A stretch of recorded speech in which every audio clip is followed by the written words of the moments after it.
Hello, guys. We're back for more bullshit because I enjoy tormenting both me and Mizu. Lumi ruined my day, chat. I'm going to ruin your day more. I had a fine day, and then Lumi's like, you want to torture yourself? Hey, we get some of our best views from us just wanting to lobotomize ourselves by the end of the night. I mean, I guess.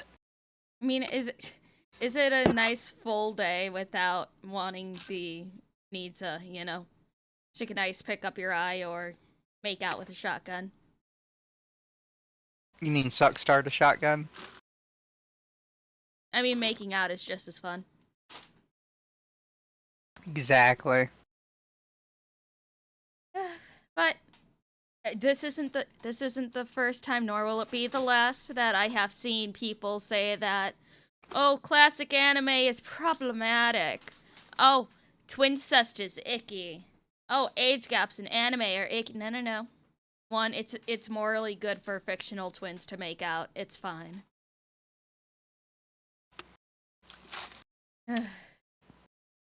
Twincest is wincest. Twincest is wincest. Lumi, some of these options on F list have me concerned. Do I really have to answer? Yes, you do. All Yes. of them. All of them, Mako. It's gonna be I'm fun. currently answering mine. I will be answering the rest of mine after stream. So the Fair. Final Fantasy twins are valid? Yes! Alphino and Alizé. I've been an Alphino and Alizé shipper for years. Hi Lumi, what's your thoughts on John Delafurry calling Leon from Words of Paradise a PDF? John De La Rose is retarded. He needs to go offline for at least 37 years. Maybe touch some grass. Maybe love his family a little bit. Maybe go to a mental institution. I had no idea what sounding was until today. Well, you know what? Now you know. Remember when Luke No, and there's Leia a- made out before Luke was made gay by Disney? The fuck did that happen? Oh, I don't remember that. Plus, how it gets much worse. Yes, Akko, as you go down the F list, kink list, further, yeah, you'll find some interesting ones there. Do you think when Akko first messaged about messing up the list that they had only answered, like, literally the first section, the general kink section? I mean, the fact that Akko said that he didn't see the save your character button all the way at the bottom, no. I do not think Akko got to the first sixth of it. But anyways, we can look at, well, talk about F list stuff tomorrow when we do the stream. Maybe I'll see if I can find a tier list thing. Actually, no, we don't need a tier list thing because then I'd have to do multiple whatevers. But I'm getting ahead of myself. But anyways, let's watch some fucking cringe, everybody. Does this file under public humiliation? Yes. And you are gonna like it. Also, why the fuck is Discord? Why is my Discord audio bought with Discord? Same example. There we go. Mizu, speak. No, I refuse. You can't make me. Why is the desktop audio on my shit getting what on Discord is under chat? Whatever. Chrome, there we go. Alright. Let me know how the audio is. I fixed it, guys. Who cloned Mizu? I thought you guys would at least want 2 of them. I'm very necessary, chat. Alright. Let me know how the audio is on the video when we start, and I will adjust from there. Alright. Let's get started. Up in the wild west of anime. The 2000s and the early 2010s were this liminal point in time where anime was becoming more accessible here in the West, but it was still definitely seen as an unflattering and childish fandom to be involved with. Anime clubs at schools were held in relative secrecy as to avoid the watchful judgment of teachers and students, as some unnecessary fan service would pop onto the screen. It was an iconic era of moe slice of life shows like Lucky Star or K-On, as well as being a boiling point for a bunch of wacky plot lines, diverse art styles, and a lot of creativity. It was near impossible to find a popular show with an English translation that didn't have something veering into. Yeah. Chat says video audio might be a little low. Okay, let me fix shit. Also, as a side point, I hate, like, this isn't necessarily a complaint with their video, because this is true. People, like, get really salty about anime having fan service. That's just always really annoyed me, because if you watch any, like, Western animation, it's also filled with fan service. Yeah. It just pisses me off. And it's not fair. And it's like, I'm just noticing something because, like, okay, she complains about, like, twincest and everything like that. And she doesn't have many videos on her channel, despite her size. I wonder if she kind of struck the algorithm there. But, yeah, like, she has a very wide collection of anime figures, and I've seen some people in the comments saying, why is she complaining about this when she has lolly figurines? And it's like, twincest is definitely something interesting to complain about. Yeah. I know, but I'm jealous Maybe it's just for attention. Probably. But I'm definitely jealous of the mommy figure that she has in the back there. It looks very nice.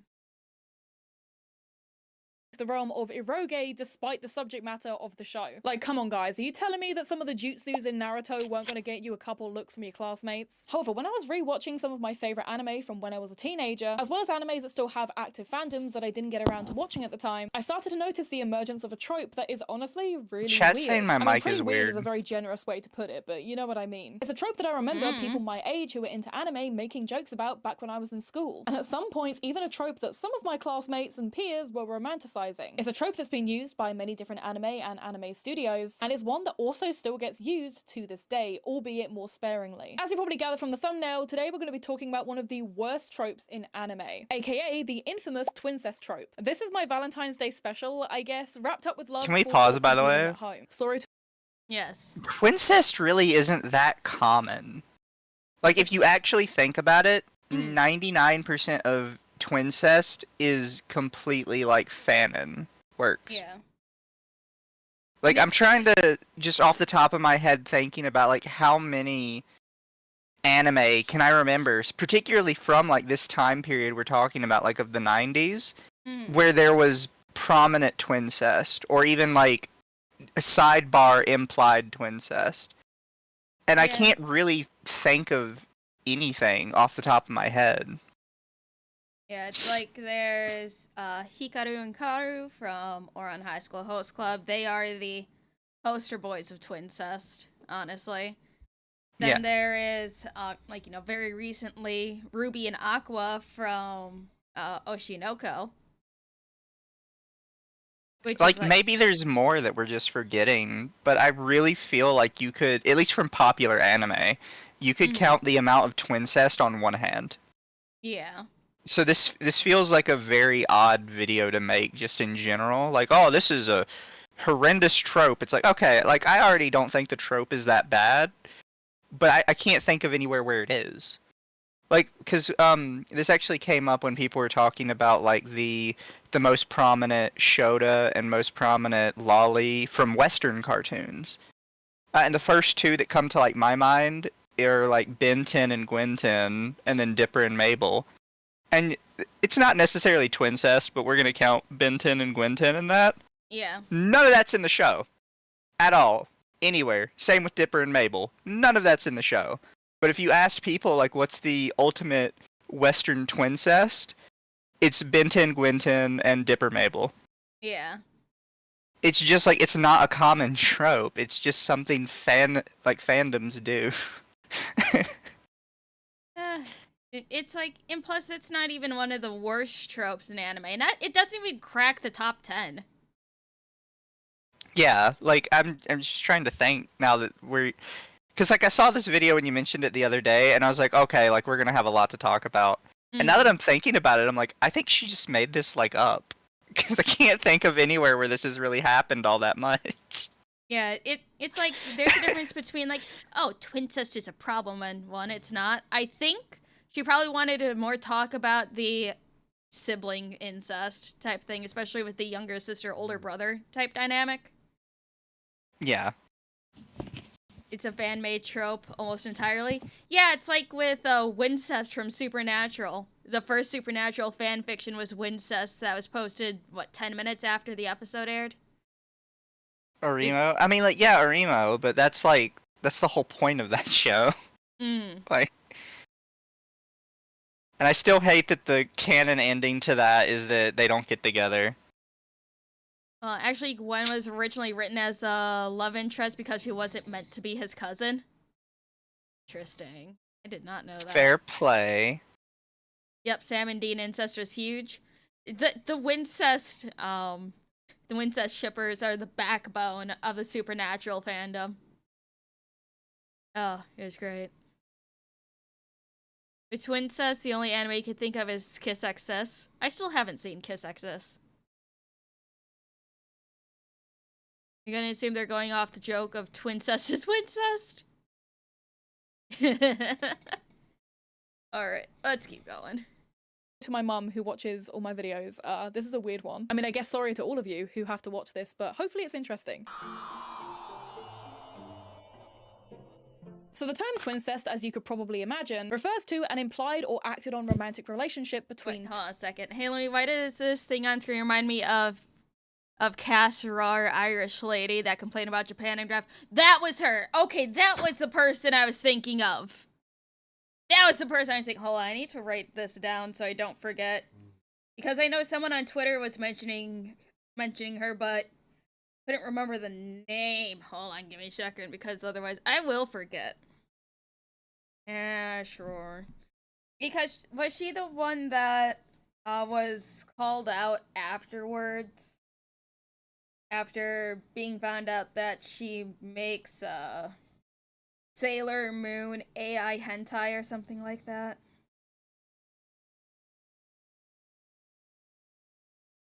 Possibly. Are you sure it was Cass Rar? Because that, unless she nuked her channel, I can't find it. Alright, let's continue. Twins. This can be anything from overly close behavior that starts to border into inappropriate romance, all the way along to adult-level hijinks. And although the term itself isn't often used in the mainstream vernacular, it is something that can occur even casually within different forms of media. In the movie Gone Girl, we start to see the news outlets turn against Nick and at one point imply that him and his twin sister Margot might have an overly close and not acceptable relationship. They both seem very, very close. It's twincest. In the popular comedy series Always Sunny in Philadelphia, the McPoyle twins, Liam and Ryan, are actively implied to have a twincestuous relationship. And of course, who can forget the infamous Lannister twins who are caught out in their relationship and actually conceive a child in Game of Thrones. Clearly, anime is not the first medium to explore interpersonal relationships between twins. Twins have historically been a medical and psychological fascination globally. The innate curiosity about the closeness and connection that two individuals share from coming from a whole. Not like in a weird way, just like the same embryo. Can they understand each other on a deeper level? Can they feel each other's pain or finish each other's sentences? Do they get the same emotional and deeper understanding with other people as they do with their twin? Even dating back to biblical texts and theology, twins were a symbol of free will and self-determined destiny. For the majority of the populace who was not born a twin, there are always questions that we want answered about this elusive relationship. There are way too many anime where a sibling is set up as a love interest, or is actively pestering their brother or sister for abnormal levels of attention and affection. It's nearly always shoved into the plot line. You can't show Orimo. That's not fair. That's the entire point of that one. It's like the literal name for it is like my little sister can't be this cute or some shit. I can't remember the exact wording it uses. Yeah. That's cheating. Like, I'm not wrong, right? You're not wrong. And it's like, okay, to go back to her saying, like, yeah, twins are an anomaly that people have always been curious about because twins do have a deeper relationship with one another than like they can get with any other relationship that they have with someone else in their life. Because as a twin, they literally shared everything from conception till like they decide to go out on their own and live their own individual lives. Yeah. It's like some twins come up with their own special language that other people can't, like, decipher very well and all that. It's like I only knew like 2 set of twins as I was getting older, and like one pair of them absolutely hated each other. The other ones were like closer than a married couple would ever be. Not on like an incest level, but like, they would never trust anyone else more than they would their twin. Yeah. Also, somebody in chat said Hansel and Gretel. Technically, yes. Although I don't think Hansel and Gretel necessarily count for the trope because of the rest of their story.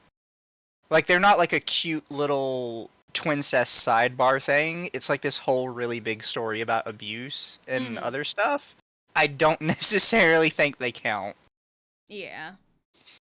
Pyrotechnics, thank you for the 20. Gotta go to bed. I'll catch the VOD while you're at work. Feed fishy. Thank you, and have a good sleep, and have a good day at work. Alright. Type of fan service without any real need for this conflict or option. I cannot tell you how disappointed I felt when Spy Family of all shows decided to include an overprotective younger brother for Yor. But of course, they made it a really weird and inappropriate kind of relationship and adoration that the brother has for the sister. Like, come on, we've barely seen Yor. That's just a sister complex. She raised him. So, like, Yeah. he was an awkward I little also don't shit. think that's like a weird thing between them. Like, he's just overprotective. Yeah. He's not like, God, I want to fuck my sister. It's just funny how overprotective he is, to the point where he would murder whoever she wants to get with. It's kind of it's just a protective sibling. It's like, I don't think people would complain as much if he was an older brother protecting his younger sister. Yeah, I just don't think she's correct on this one at all. Yeah. Thank you for the 2, Shadow Gale. This chick would not survive Black Butler. Oh, no, she wouldn't. Ugh. It's like, apparently, Zoomers and everything are starting to discover the early days in the manga of Black Butler. And just, like, the entirety of it in general. The way that they say Sebastian and Ciel would never be together. No. They were meant to be together. The creator of Black Butler draws so much porn. It's fantastic. Hi, Lum, who's the guest? This is Mizu. He was on the Archcast, I think last month and a half ago. Something like that. A guest? I'm offended by your chat. I mean, a lot of them are coming from Arch's channel, and more of them are aware of me because video got uploaded today that I recorded to help with Mr. Archley and his upload schedule, because he's stretching himself out too thin. So I'm helping with his daily uploads. So I co-opted a 100,000 subscriber channel. I barely survived Black Butler and Vampire Night. Yes, Vampire Night. A true classic. Fresh femboy meat for the meat grinder. No. Mizu's not fresh femboy meat. He is a femboy veteran. Yeah, I just checked my alternate Twitter I'm not supposed to talk about. Archcast video? No, I believe Arch grew chesticles and became a fish too. I feel like if I watch Black Butler, you might cry. Akko, you've never seen Black Butler either? Akko. Well, time to add that to the list of shit to show you. Nightmare for 2, nobody show the Britbong hentai games. Man. Actually, you know what? Mizu, I never asked you. Like, you've seen Black Butler, yes? Nope. Just wasn't in my wheelhouse. Well, Season 1 and 2 are, I love Season 1 or 2. I don't care what the fuck anyone says. Eloise Transy may not be canon to anything, but I love his character. He is a bratty little shit, and he needs to be corrected. I mean, like, I was more of an Angel Beats kind of guy. I loved Angel Beats. It just had a really shitty 12th episode. It honestly did. It was so good. It was going places. And then it just crashed. And I was very sad. Yeah, for those who haven't watched it, Angel Beats basically ends with, from episode 11 to 12, they go, "We solved all the problems off screen." And it's like, okay, no, I wanted to see you solve those problems. Yeah. Thank you for the 2Y. Slowly subscumming Arch's channel based. Soon it will just be Lum Lum's channel. Everything will slowly shift over to my branding. I will somehow gain his login information.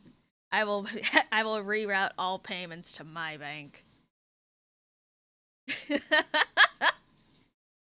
Was the manga better? Yes. Alright, let's continue.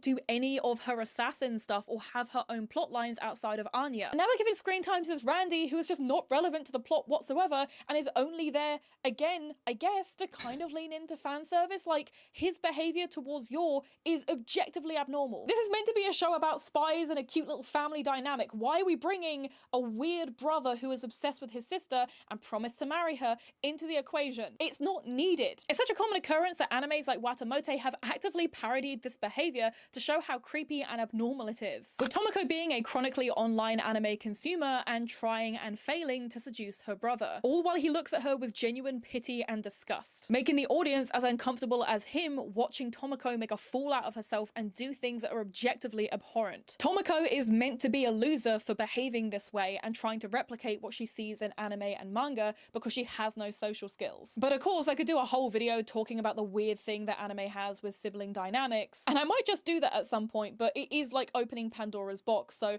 that's not today's focus. No, this video is about the specific phenomena of twins within anime, and there is a weird amount of examples to work with. The first time I heard or experienced the phenomena of twincest is probably the same as a lot of. Yes. You are not allowed to use the word satire. I guarantee you are going to use it wrong. You are not allowed. Anybody who does these kind of videos is not allowed to touch that word ever. Because every time they're like, this is clearly satire, guys. Is that just your catch-all term for I'm too stupid to understand it? Yeah, probably. Like, I can't possibly believe this would be serious, so it's satire. Or, like, I don't like the message this gives, so it's satire. This comes up a ton with fucking Senator Armstrong, because everyone wants to think he's satire and not just, like, an important story beat piece. Mm-hmm. Yeah, maybe there's some elements to some of this stuff that is satire, possibly. But sometimes a creator just makes something to be taken seriously. And they're not intentionally trying to satirize anything. Satire requires intent. I think that's what a lot of these people forget. And a lot of the creators simply do not have the intent.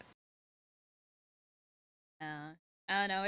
It's just like you can kind of see the same argument reflected in like everyone that disagrees with me is a fascist, pedophile, Nazi, you know, insert buzzword here type of thing. Starship Troopers as well, they have to call it satire because they can't conceive of that worldview. Yeah. I will point out, the Starship Troopers movie is satire.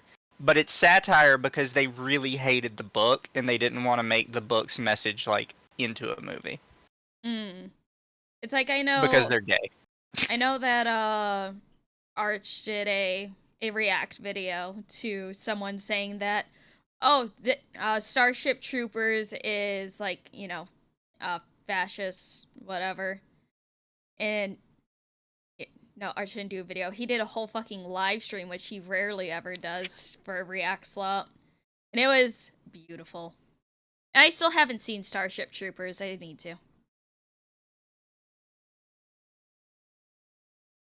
Brothers. This being the Hitachi brothers Hikaru and Kaoru in 2006's Ouran High School Host Club. These two are probably some of the most well-known proprietors of this label, being two incredibly close male siblings that value each other over anyone else. They are the metaphorical poster boys of twincest, and often, and somewhat unfairly, are used as common criticism in more recent years of the show. However, I feel like a lot of people forget that this display between Hikaru and Kaoru only exists to play up to their customers, aka the adoring wealthy Fujoshis of Ouran Academy. It's almost an actively meta choice that's made, showing that the twins are very marketable as a package when it comes to profit for the club, while showing us that the twins involved are in fact not like this and have a lot more depth as individuals. Hikaru and I mean, everybody knows that Ouran High School Host Club is very jokish, makes fun of the popular tropes in anime. It was never supposed to be taken seriously, at least what they do in said host club. Does Hikaru and Kaoru have a very deep relationship with one another to the point that they sleep in the same bed naked? Yes. But that's the point of the show. It's a haha, joke, funny, haha. While, like, you know, Haruhi was being built as a character, Tamaki was figuring out his feelings for Haruhi. You know, all that fun stuff. I wish you would have got to season 2. I'll never get it, but I don't know.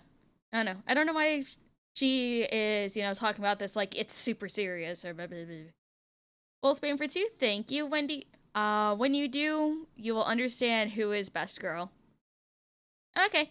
I was thinking about, actually taking over Arch's Discord server and hosting a movie night over there since that man is allergic to community nights.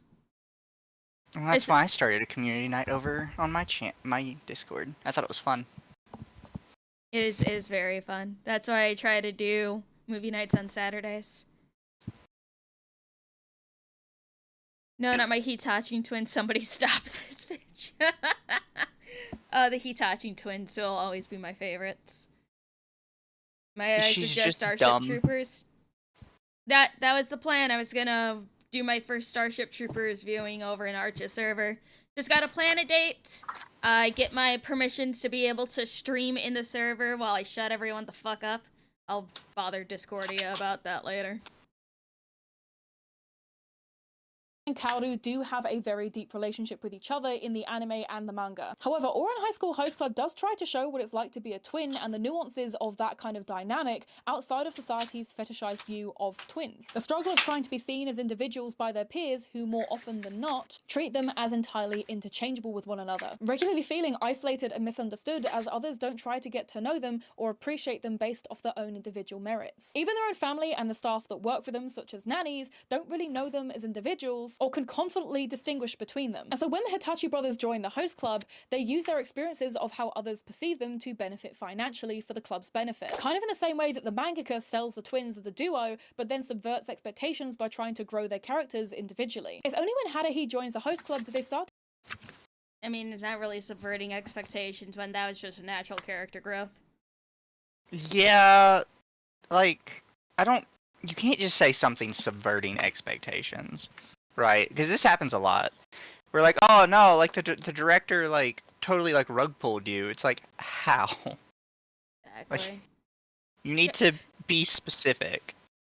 Shadow Gale, thank you for the 5. I think if she had to watch Hitalia, she'd go out with honor or lack of it, I suppose.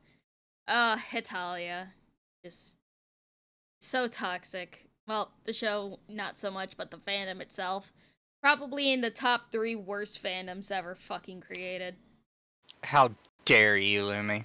Am I incorrect about this assessment? No. But how dare you anyways? You Hey. tourist. Hey, Hitalia is one of the core reasons on why I managed to pass world history. I only watched it occasionally, and mostly just for Italy. I mean, Italy was adorable. And also his brother. His brother is also very funny. He's very gay for Germany. Yes, Italy is very gay for Germany. Romano is very gay for Spain.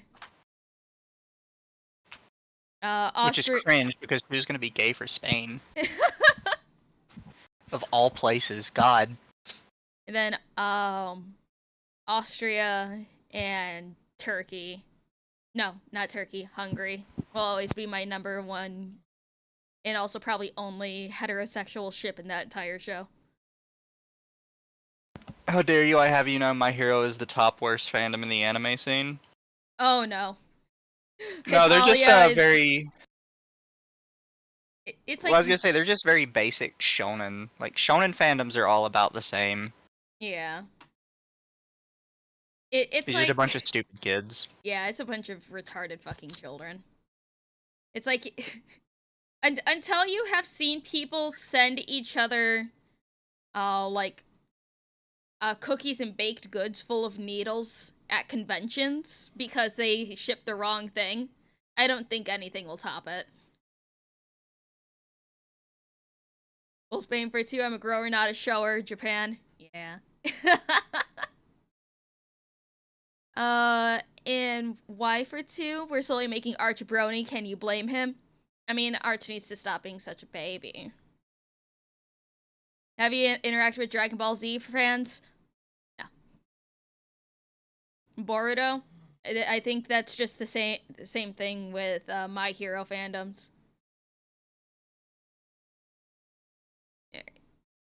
To feel comfortable making friends outside of each other, finally feeling more understood and seen as themselves and not just as a novelty. To boil down the obviously performative antics as sincere is a little bit misguided to me, and I feel like their obvious parody of this trope has unfortunately been lost in translation over recent years. And so let's jump to the other end of the spectrum away from parody and discuss an infamous anime that absolutely crosses into the no-holds-barred realm of twincest, this being 2010's Yosuga no Sora. In this 12-episode anime, we're introduced to Haruka and his twin sister Sora, both of whom are moving back together to their hometown due to the loss of their parents. And at first their relationship is rocky. While Haruka catches up with his predominantly female childhood friends, all of whom really just become a harem, Sora is being difficult and moody with a lack of socialization due to most of her youth being spent very unwell, not really wanting to leave the house or attend school, and often just waiting for Haruka to return home. Or to simply boil down her character to what it is, she's a tsundere. And straight out of the gate in episode 1, we're already informed that Sora harbors inappropriate feelings for her brother Haruka, with these feelings spanning all the way back to their childhood where they were reintroduced once she started to get better. Looking at her brother's back and receiving any kind of basic physical contact or praise makes her blush, leading to her pulling away and leaving her brother wondering what he did wrong. And as the series continues in typical 2000s harem fashion, taking tips from the school days book of dating, Haruka starts to explore relationships with his overly keen classmates. Now, because the show is based on a visual novel, the episodes are kind of broken up into different routes, with the endings...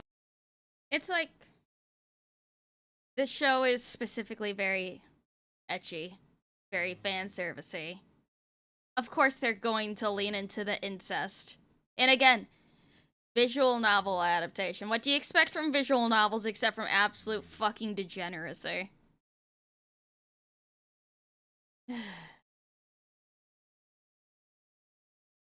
Does she not know that this is a Probably not. Probably fucking not. I don't know. It's like I think she might have just Googled anime with twincest or something like that. Oh, there's definitely a spectrum in this video. Yes, there is. How many examples do you think she'll actually have? Probably like 3. Yeah. Fair. Wait till she discovers Fate Stay Night. I've never even seen any of the Fate series. Okay, bye Coco. I love you too. And the stuff that happens within the episodes, all depending on the character that he's trying to date. However, the overarching story that is consistent throughout every single episode is that of sibling romance. And it's only in the last few episodes do we see that Haruka is starting to grapple with the realization that his sister harbors inappropriate feelings towards him, and even worse and more concerningly, he may feel the same way about her. And let's be clear, if my synopsis of this show doesn't put you off, I will just hammer it home for you. Like, this is not made to win awards or change hearts and minds. This is here for one purpose only. And yet somehow there are actually reviews here on YouTube where people are praising this show for somehow allegedly tackling the topics and the themes within it well. Now, like I said at the start of this video concerning Yosuga no Sora, you either love it or you really hate it. Now, what do I think?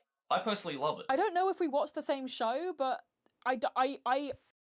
It's called taste. Do you enjoy this? No? Okay, then you just don't like it. Oh, you like it? Okay, cool, then you like it. It's called demographics. Obviously, you are not part of that demographic that they are trying to cater to. And, like, if you go and look, some people actually enjoy this show. Yes. So, congratulations. You disagree with people. I am happy that you are figuring this out. Thank you for... I don't know what your funny money is. What the heck is ISK? Oh. Is that Istanbul money? Istanbulian money. I don't even know what currency Istanbul uses. Hey, I'll let you know Majikoi? Majikoi? Majikoi? I don't know how the fuck to pronounce that. It's a very wholesome story, Lumi. I will take you on your word and I will look that up later. And Smudgy, thank you for the 20. Thank you, Lumi, for playing Snoot Game with Arch. Had no idea this game existed, but wasn't expecting the effect it would have on my life. Reflection, etc. Been married for 10 years and life has never been better. Thank you again. Oh, you're very kind. Thank you. Thank you for the support. And I still need to harass Arsha on when we're going to be playing I Wanna Hug a Gator. You know what? I'll harass him later. It's Icelandic Kroner. Oh, okay. Why is there so many different variations of Kroner? Why not? Oh. I Wanna Hug a Gator is longer? Good! That means more torture for Archly. Hi, Mercenary. Thank you for the 2. Hey, Lemmy. How much fresh hell did I walk into now? Horrifying. Terrible. Lemmy, don't accidentally pull up hentai on stream again. I'm not! It was an accident! Hey, Lemmy, you missed one of your super chats. Did I? Oh. Thank you for the 2. Naruhina versus Narusaku. War was worse than Twilight. Yeah, fair enough. Anything Arch can relate more to the Gator Pro tag, rich kid with no friends. Yep, that is Arch to a T. What? I'm not here to be a hater about anyone that likes this show, even though I vehemently don't agree. Everything we've seen up until this point, without even getting the twincest involved, has just been disgusting and vulgar and unnecessary. It is just exploitative and gross, and it gets worse. Because coming to the climax of this plotline, no pun intended, I swear, we see the twins getting caught in the act at their doorway by one of Haruka's other love interests and the class president. The scene now lives in infamy and memery in the darkest corners. I remember seeing that scene redraw for Aqua and Ruby. Oh, it's beautiful. Oh, I love it. Of subreddits. Realistically, this show is a hanime, even if not by name, then by nature. The twin plotline, despite having some of the puzzle pieces to explore something more meaningful and dark, instead falling flat on its face and only really existing to give justification to weird and creepy fantasies between family members. There are glimpses of genuine horror through the reactions of the friends around them, but it's all pointless because by the end of the show, everyone is seemingly at peace with what happened, even cheering them on, hoping that they'll be happy in future, or despite uncovering what is objectively a disturbing secret within the family household. The final scene of the final episode being a direct comparison to the first scene of the first episode. But instead of the twins sitting apart from each other, the twins are now embracing as they hurtle towards their new life, not as siblings, but as lovers. Every interaction between the teens in this show is only there to sell raunchy tapestries and give the impression that Sora isn't a painfully bland and uninteresting anime protagonist. The use of twins now— Yes. I don't necessarily think that entire point of the show counts as a trope. Nope. Like, maybe I'm wrong on this, but it's not like, oh, this is just like a twincest trope that happened within this show. Like, no, this was literally the entire basis of the show. Yeah. I don't don't necessarily think you can call that a trope. Yeah. It's like tropes are basically, using everyone's favorite anime or on again, showing different tropes of, boys. Those are things. The twin says you got the rich and mean nerd. You got the rich blonde boy princely type. You got the Shota. You got the quiet tall dude. It's like those are tropes. Those are tropes in anime. The entire show or game itself being that, no, that's just insert category of hentai here. I don't know. I don't know. Narratively is only there to profit off what is a popular taboo, rather than any creative or narrative attempt to explore anything beyond that. It's essentially a non-horror version of School Days. Everything from the rampant Heigos to the amount of girls willing to compete for this dud of a dude's affection. In my opinion, this is just a trashy, bad, and distasteful anime all around, and unfortunately one that I was convinced into watching by my peers at the anime club, most of whom were dudes who would unironically use the term lolly towards girls. Seeing people online trying to feverishly defend this anime as anything other than another schlocky harem show falls flat when you realize it's just 12. Oh no, how terrible. Also, people would talk each other into watching absolutely trash anime all the time. How do you think Boku no Pico got its infamy the way it did? Just all from word of mouth, being passed around on a flash drive in schools. True. I mean, at least that's how I got it. It was on the same flash drive as a cracked version of Minecraft. Who knows if it was like accidentally left in there from the person that it originally originated from? Who knows? It was fucking great. Episodes of young girls getting exploited by a guy who then goes for his own sister. This anime never wanted or cared to genuinely explore a difficult subject. It's only aimed to sell a fantasy. The fact this show has an active fanbase and gets more merchandise than seminal media like Perfect Blue or Serial Experiments Lane is a crime. In fact, this anime, in my opinion, is kind of what the Hitachi brothers are parodying, playing into this mysterious taboo that entices not only anime and manga fans, but also the general public. Whilst in reality, this kind of relationship seldom ever occurs and is illegal for good reason. However, I do think that anime and manga falls victim to stuff like twincest more often than other forms of media, purely due to the insular adult culture and animation industry in Japan. Can we pause? Animated media I've seen more twincest in Western media than I have in Eastern media. Oh, for sure. So my huge issue with like this whole thing is, first off, nobody gives a shit that it's illegal in real life. The reason it's illegal in real life is because it harms actual people. That is the sole purpose it is illegal in real life. Mm-hmm. So yeah, nobody is gonna care about it being in fiction because it's not real life. Nobody's getting hurt. Oh, but maybe she's one of those people where they really believe that fiction affects reality, Mizu. Gotta think about the brain damaged people out there that think that. Yeah, it's very dumb. It's sad. It's very, very sad. in Japan is a lot less regulated than its live-action counterpart, especially in comparison to here in the West or Europe, where we've cracked down heavy on the age and depiction of characters within cartoons. Meanwhile, cartoons and anime in Japan can get away with casual fan service or even inappropriate characters in media that is directed towards a younger demographic. And if you go to infamous areas like Akihabara, which is touted as the anime central of Tokyo, you will unfortunately just stumble across a lot of media of concerningly young-looking anime characters in compromising positions. The culture Oh no, she's scared of the lollies, guys. And I thought this was just going to be about twins. Oh my god. Consider it a double feature. I hope she makes a video about lollies so then we can possibly bring down another one, Mizu. Oh my fucking god. Oh, why is she annoying?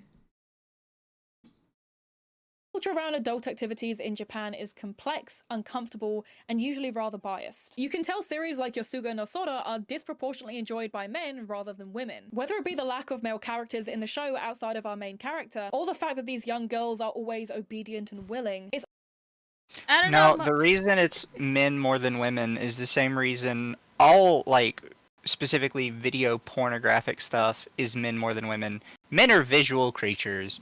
Yep.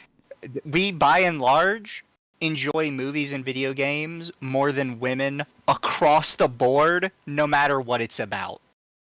It is very, very, like, niche settings where women beat men in, like, viewership.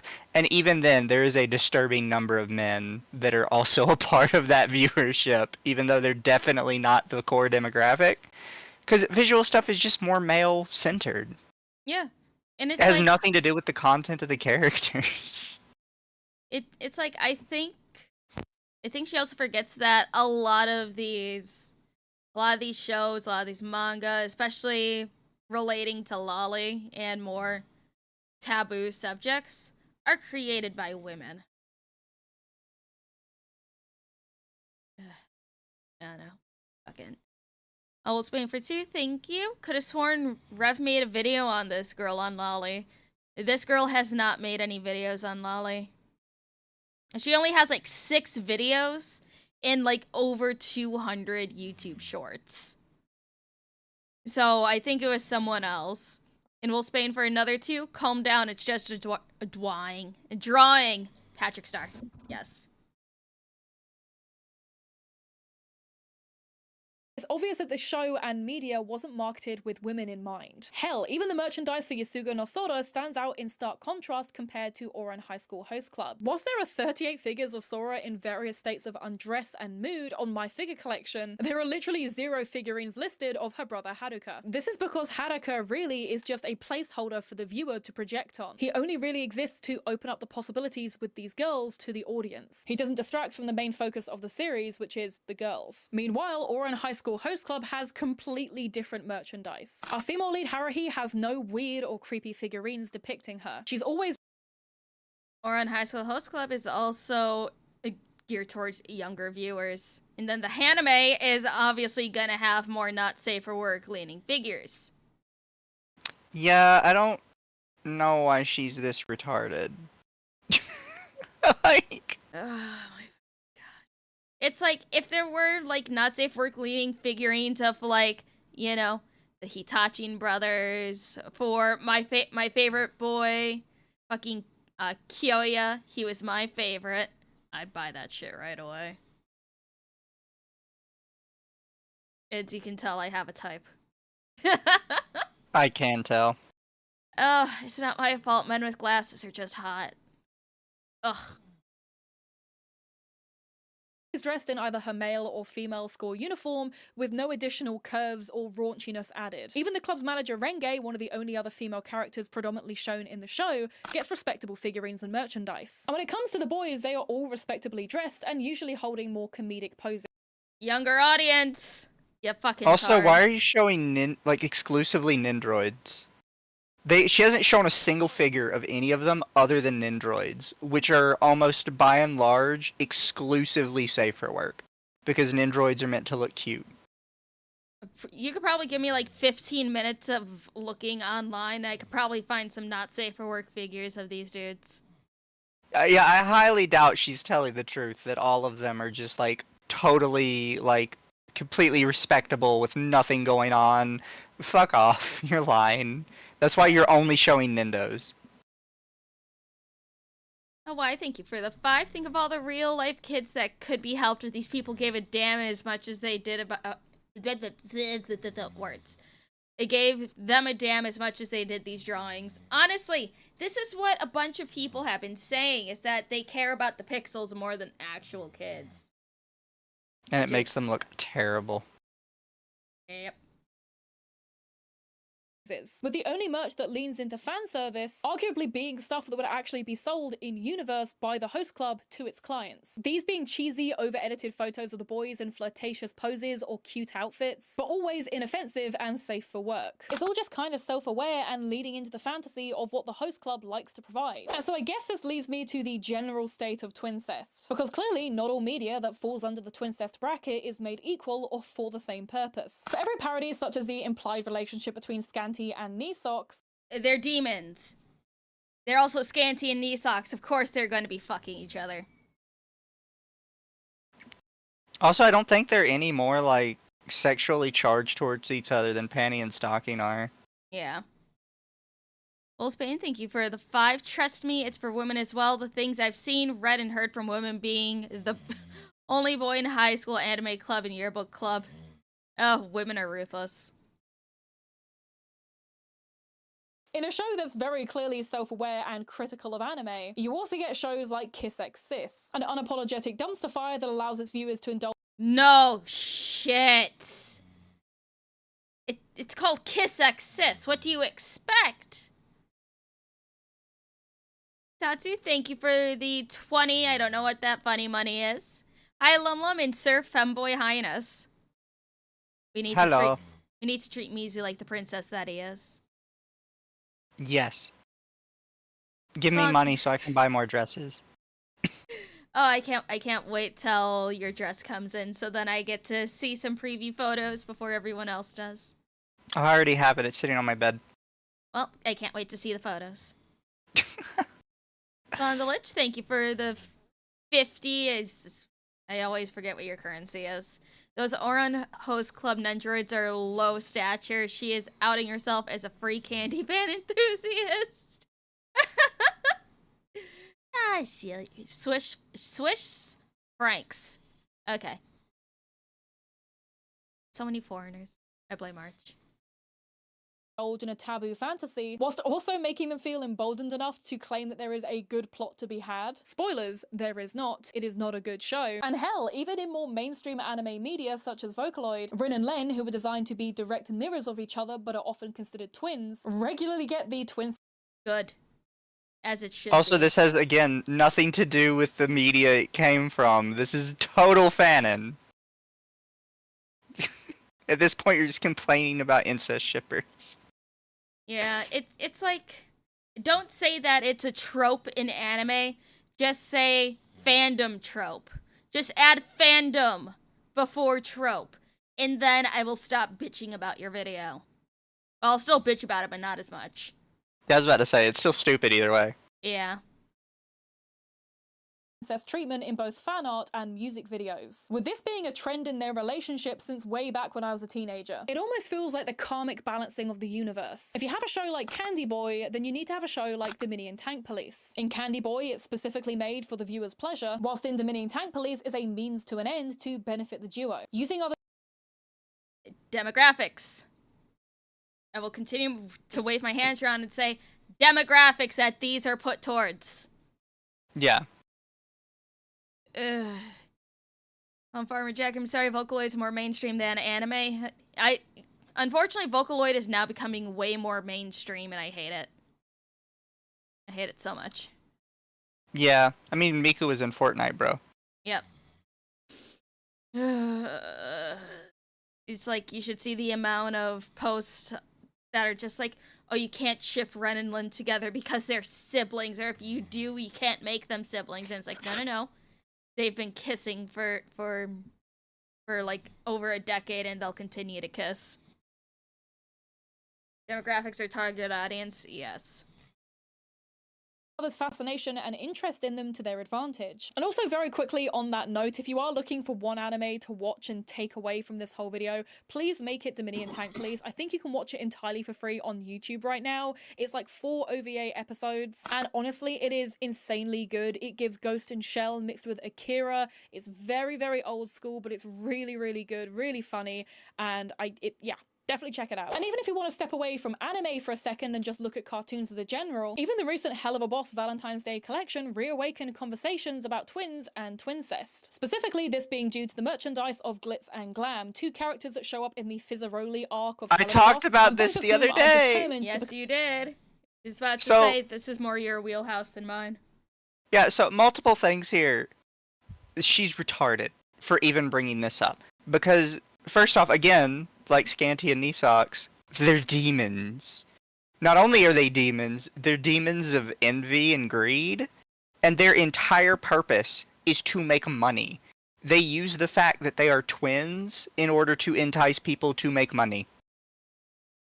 But It is not like an actual twincest thing. Their entire thing is and it's not even like we're appealing to normal people. Their entire thing is we're appealing to like absolute degenerates who think of nothing but sex.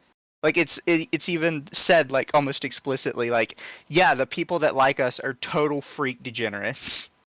But what This about would the, be something you would agree with. but what about the morality of my demons in hell? You gotta think about that. What about their feelings? It's so dumb for her to even say this.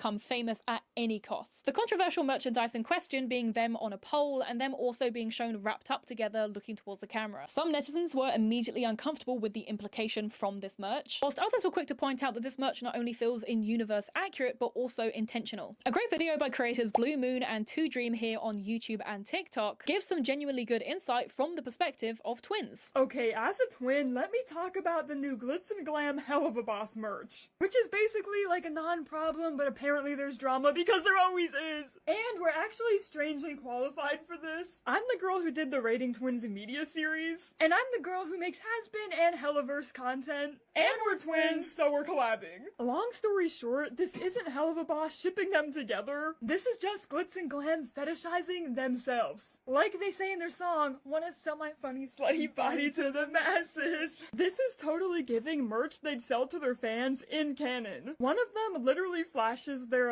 twins to the audience during Clown Bitch. The point is, they're greedy and they want fame, so they'll do anything to get it. It's hell, and they're literally villains in the episode they appear in. And their behavior isn't shown to be good. The show characterizes them as being scummy people, so this merch makes sense for their characters. Okay, the worst part of this merch is Glam touching Glitz's ass, but hey, at least they're not making out because that would be twincest. There is a line, but they haven't crossed it into twincest, okay? Hear me out. Glitz and Glam are teasing a fantasy without actually doing anything questionable. Like this Twitter comment mentioned, Glitz and Glam aren't looking at each other, they're looking at you, the viewer. To me, it's giving when K-pop idols pose next to each other to look extra hot. It's giving Playboy here. They're enhancing each other's sexiness by posing sexily next to each other. At the end of the day, I think exploring difficult or It's nice to see some actual twins' perspective on this because they are 100% correct. As Mizu said, they are selling themselves for the degenerates that are giving them money. I don't know. It's like there's not many twins out there, but it's like people shouldn't be, just being like, oh, I speak for all twins out there, when it's like, just shut up. And also, it's fiction! It's fucking fiction! Ugh. Hey, people. taboo subject matters can be tackled in good faith. Just because a movie or novel explores problematic themes that have come from real life stories or experiences doesn't automatically mean it exists to be desirable or enticing to the viewer. I think we forget that just because an adult situation or topic is being handled, that doesn't necessarily mean it's being sold to us as an enticing fantasy. I do not think any normal adjusted person would watch The In-Betweeners or any of its PG-13 rated scenes as something to rev your engine up to. The show is there to explore what it's genuinely like growing up in the UK in all of its honest, fumbling, and awkward discomfort. However, in the case of anime, this phenomena of twincest is never really used to say anything meaningful or impactful. At best, it's a self-referential jab about the genre and people's weird fascination, and at worst, and unfortunately most often, it's just a seedy sales tactic to sell to its basement-dwelling audience. Whichever way you slice it, anime does really need to chill on its Freudian theories, and instead put that energy into the Blue Lock animations. But I guess let me know down below, what do you think of this phenomena? When did You're stupid. Is that it? Is that her what we whole thought. thing? She had nothing else. Yep. And for this, she's Nah, just this is- talking about her other shit. Yeah, no, this is high-key stupid. You're Yes. dumb. You didn't make a single point in this entire thing. Nope. She's like, I don't like it. It's icky. You shouldn't do it. It's the whole thing. Yeah. Ugh. Full Spain for 2, thank you. I had complained about the Island Boys before anime. Very fair. And Avenged 900, thank you for the sticker. If it's going good, we're tormenting ourselves. Also, is that a school day swimsuit figure behind her? There's way too many figures back there. I can't tell which is which.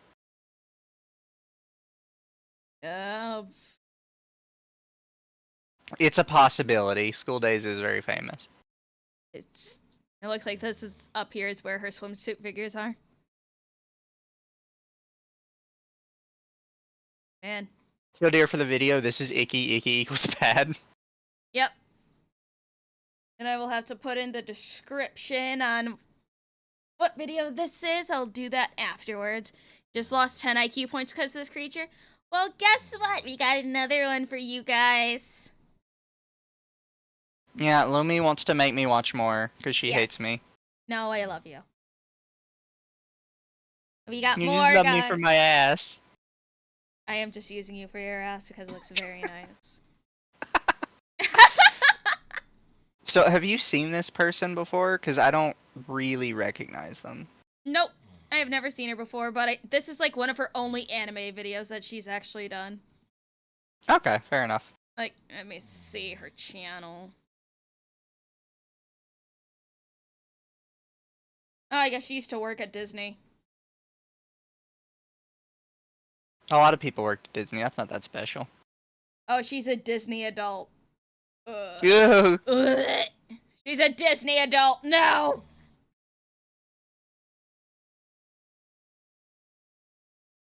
So she went to Japan once, and now she feels qualified to talk about anime. Okay. Probably, yeah. Well, let's see what her opinions are.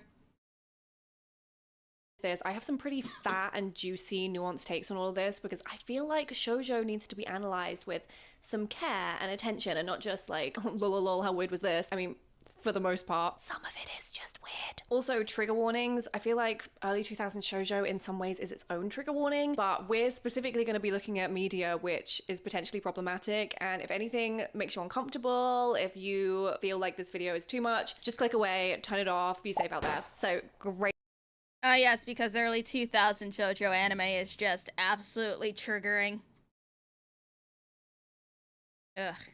Young for 5, thank you. If it's not satirical, a parody, or has a deep narrative purpose, it's bad, and she's pro-censorship UK as hell. Yep, I'm sorry for any of you guys in the UK. You guys are just inferior by default. I'm sorry. Your country sucks. Yes, it does. And why for 2? Lumi, slap her with your tail. I cannot. Great news, guys. The shoujo renaissance is upon us. I can feel it. I just finished The Apothecary Diaries, which in theory is seinen, and I mean, like, what is seinen if not creators trying to sneak romance into boys' media in the same way that mums sneak, like, vegetables into bolognese? I know it's out of my field, but it's not seinen, right? No, I don't believe so. I'm pretty sure that's not how you pronounce it. With Mizu, But- thanks, he hate it. Yes. Yeah. But this is both, like, out of my wheelhouse a little bit. Like, I know shoujo and seinen, but they're kind of explicitly for women, so... The Apothecary Diaries is very, very much for women and, like, older teens. You know what's weird with me, right, though? Is I would actually really like some shoujo and seinen, but I don't like how they're animated. There's like a specific style that they use for it most of the time that I just really, for some reason, is off-putting to me. Mm-hmm. I don't know why. I mean, that's fair. It's like the Apothecary Diaries is really good. It's like I've only watched most of season 1. I still need to watch season 2. But it's really good. It's animated absolutely beautifully. The characters are very likable. Fucking great. Yeah, I mean, seinen is older. It's supposed to be like university level. I mean, seinen literally means youth. It would be a bit like YA, our YA tag. And then shonen is like boys media. And then you also have like shoujo versus josei. It's whole things. There's all these different categories. Anyway, Apothecary Diaries rocked. It was so good that I'm thinking of reading the manga. And I hear it was The very light popular. novel. I hear it's been a big success. So you know, clearly the anime world is ready to love again. Shoujo is everywhere right now. I literally cannot open TikTok without seeing a video which is like shoujo inspired outfits or like how to have a shoujo girl summer. Is she stupid? Because I'm just realizing her entire point here is that shoujo is like making a comeback, and it's like, you know, it's literally always been there. Like it never went away because it is a huge corner of like the anime market, right? The anime manga market.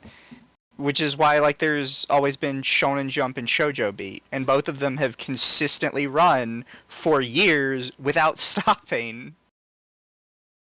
Like I'm confused why she seems to think like they're coming back and they're making new ones. They always have been. I think she just discovered anime and manga probably last year. That's all I could think of, because there's no way you think that shoujo hasn't been consistently existing over the last like 50 years. Mr. J, thank you for being a member for 2 months. Why are all these bitches British? We fought a war so we wouldn't have to listen to their stupid opinions. Yeah. And also, guys, I haven't watched this one yet. I'm going in blind with this one, along with Mizu and the rest of you. So, I already don't like this, and I don't know. The amount of Hello Kitty plushies that she has is already a concerning amount. Yeah, that's always a really good indicator if somebody's a bad person or not. Yep. Depending how much Sanrio merch do you have? Yep. Speaking of, I kind of want to get the Hello Kitty Island game. Just to try it. It does look really cute. Considering her boyfriend had to explain genres, yes. Yeah. It's like, okay, I'm just gonna... She explained the genres to her BF. The BF was asking. You're torching us a tourist? Yes. Every time I find a tourist with a absolutely painful video name, I'm going to talk about it, and most of the time, Mizu volunteers himself to join. Yeah, I do. It's My issue, like, I actually don't have an issue with tourists. I have a severe issue with tourists who, like, make these videos. Yeah. Like, it's one thing to be like, oh, you know, I'm just like, I'm a casual fan of anime. You know, like, I watch it every once in a while, and there's a couple of them I like. And there's another to get up and be like, so, I've watched, like, a whole 3 full anime. I'm pretty sure I'm an expert now.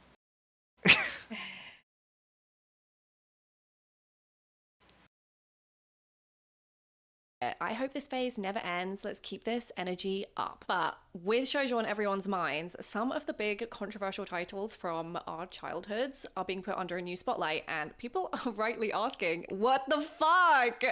Genuinely, what the fuck? So yeah, what the fuck? I'm gonna tell you the fuck is what. Like, let's what these fucks. So guys, today we're going to analyze some of the controversial shoujo from the early 2000s, and we're going to try and understand how it got made, who it was for, and why so many people liked it. Okay, my prediction is that she opened up a wiki link and just reads from there. Possibly, yeah. Oh god, they as bad as British wrestling channels? cause I don't give a fuck. Right, okay, where to begin? Okay, the first anime I call to the stand of the problematic shoujo trials is Shugo Kara! Nothing's wrong with it. It recently just got a remake. Nothing's wrong with it. I actually don't know anything about it. Please, for the arrival of Hinamori Amu and Ikuto. Witnesses, please take your places. Right, let's go. Shugo Kara, or My Guardian Characters, started streaming on Crunchyroll in 2008. This was back when Crunchyroll had a social media aspect, so there were forums and you could customize your own profiles, you could even have songs on your profiles, and you could befriend other users. It was a very different time. Like all good anime, describing the plot makes it sound entirely unhinged, but we're gonna do so anyway. Okay. It follows the story of 11-year-old Amu Hinamori, who always hides her true self behind a, quote, cool and spicy image, which other children find intimidating. She wakes up one day to find 3 pretty eggs in her bed that hatch to reveal 3 cute little characters, Ran, Miki, and Sue, a cheerleader, an artist, and a baker. These are her Shugo Kalas, who represent aspects of Amu's hidden personality. It's just like, it's clearly not problematic enough for people to hate since it got a remake, what, like 3-4 years ago?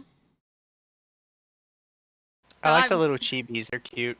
They are fucking adorable. It's like, it's another magical girl anime, essentially. Whichever one you put into your little doodad, I forgot what they're called, you get that power of that one. It's like, it's great. It's like, I think the show Miraculous Ladybug was really inspired by this, because they basically just took this idea and said, nope, this is mine now. Is it bad that the only thing that's good about Miraculous Ladybug is the porn? I mean, the show got worse since they released season 6. They changed up the animation completely, and just, I don't know how they made Marinette look 40 and 12 at the exact same time. Same with Alia. Alia just looks absolutely terrible. I hope this person has like a more legitimate reason for like why this is problematic. Like something genuinely good. I hope so too. Well, you can't be skipping. And I'm just seeing how long she talks about each of them to see if, like, it's just a show synopsis and it's like, oh, this is why I don't like it. Okay, moving on. Type of, like, and help her show the world her true colors. Amu goes on to befriend the guardians of the school, 4 other elementary school kids who also have Shugo Kalas. She discovers that people with guardian characters can use them to transform, and depending which Kara you transform with, they can give you different powers and abilities. Amu is recruited by the guardians to use— she's reading something. It's— you can at least memorize what the show's about. That's no, what they I can't. do. It hurts. She's reading the wiki. Okay. Use her Or powers make to like a help little purify script. X-eggs, which are other people's soiled dreams that can create monsters. Okay, you got all that? It's cute, right? That's cute. What a fun story. Even though Amu was quite a bit younger than most of the shoujo heroines I was used to, she was actually closer to the age I was when I actually watched it. It somehow hit all of the marks. The art style, the fashion, the character design, the soundtrack, which was in collaboration with Hello Project, so you know I was all over that, like catnip, and of course, the love interests. There was Tadase. He was the cute, age-appropriate, but unfortunately to a lot of people, slightly boring guy. And then there was the morally ambiguous cat boy, Ikuto. Now, did I mention that Amu is 11 years old? Because Ikuto is 17. That's neat. He's still cute. He was one of the crushes I had on when I was a kid, when I seen this. Ugh. Just funny. It's always the cat boy. Why is it always the fucking cat boy? Ugh, I know. He's 17 years old. For clarity, the ages are never super duper clear, but Amu is definitely about 11 and Ikuto is about 16, 17. No matter how you look at it, the age gap is age gapping on the wrong side of the age gap. In the anime, the Nobody dynamic cares. mostly consists of Ikuto teasing Amu. Occasionally, they cuddle, and I think they share an ice cream in one episode. It was like a whole thing. Much of his teasing is done to annoy Tadase, who has a bit of a younger brother relationship to Ikuto. As a tween, Ikuto was that guy. We were all obsessed with him. He was the shoujo heartthrob. Any episode where Amu and Ikuto interact. Yes, that means they were doing things correctly with his character design, character, attitude. The voice actor did very well. That's how you know they made a successful, marketable character. Ugh. They have the same age difference as your parents. Nice. He's 17, so what? Exactly, and they're not real. They're not fucking real. Please. Like, that's always just the answer to all of this, is not real, don't care. Was like an instant fave for me anyway. I mean, I'm 13, I'm watching it, I like Ikuto. But now most of us are older and we're looking back on it, we're obviously like, what? Wait a minute. We're looking at it with a critical lens and it's obviously majorly controversial. And not really. Is there any way to look at it where it's not weird? Because it doesn't feel like it. One Tumblr user from the Amuto trenches argues their case by highlighting Ikuto's intentions and how Ikuto, despite developing feelings for Amu, understands that she's a kid and has no intention of crossing any boundaries. They said, oh, I can't read this with a straight face, I'm gonna try again. Here we go. Okay. They said, Ikuto states at least 3 times that he doesn't intend to have any type of relationship with Amu until she grows up. See, look it. He even says it! Then what's wrong? Then what is wrong? She's gonna say it's grooming. Tell me I'm wrong. I know you're not wrong, but I already hate it. Blech. Take episode 74 of Shugokala Doki, where he tells Amu to hurry and grow up, implying that he is perfectly aware of the fact that it wouldn't be correct for him to be in a relationship with her at the moment. I mean, obviously, realistically, that viewpoint does not hold up in the real world and sounds so groomy. It's really clutching at straws, but I get it. She said it. She said it. There are some other examples of these kinds of inappropriate age gaps in magical girl media. We have Usagi and Mamoru. Usagi is 14 and Mamoru is in college, so he's at least 18. Apparently this is not the case in the manga. I didn't realize that until recently. We have Cardcaptor Sakura, who goes on dates with her older brother's friend, and we also have her friend Rika, who has a crush on her teacher. And in the manga, that crush is reciprocated. So we're obviously all at our wits' end right now. We're like, what the hell? No. Are you at your wits' end? No, I genuinely don't care. Chat, are you guys at your wits' end? I mean, I'm at my wits' end with her. Oh, yeah. And it's like, okay, as kids, it's like, I think all of us probably had a crush on, like, a teacher or something. Yeah. It's a fantasy thing, and it's intended to, like, appeal to kids, and it's supposed to be like, oh, well, what if, like, all those, like, fantasies you had were real? Like, it's obviously not gonna happen. What if we were homeschooled? We still do this stuff as adults. What if you were homeschooled? Oh, then you definitely have to go for the teacher. That just makes it better.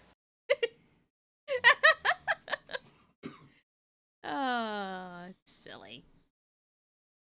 Was going on in the shoujo trenches. We're aghast. In fact, I found a whole Reddit post where people were discussing this exact topic, and there were a lot of like really interesting points. Someone in this Reddit post argued that the media needs to be viewed with absolutely no skepticism. They said, in regards to Cardcaptor Sakura specifically, you just need to remember that basically no one in the series has any dirty thoughts or gross intentions behind anything they do. Love is portrayed as very pure and unsexual. At first I read this comment and I was like, what? But then I really sat with it and I found it deeply interesting, actually, because it got me thinking about who these shows are for and how I used to feel about them. Like when I was 13, how did I feel about love and romance? These stories were all written by women. Cardcaptor Sakura is by Clamp, which is an all-female manga group. Shugokala is by Peach Pit, which is an all-female manga duo. And Sailor Moon is, of course, by our Lord and Savior, Naoko Takeuchi, who I will love forever, and she is the best. And these anime are all aimed at young girls. They are the assumed audience. experience. They are quite literally cartoons for little girls, and I was a little girl when I watched them. I had a crush on Ikuto the same way I had a crush on like the guys in sixth form or my older brother's friends or the lifeguard at the pool. There was even that whole TikTok trend of people making fun of when they were young girls and would think that they were like seducing the lifeguard in their tankini. It was all silly fun. It's perfectly normal.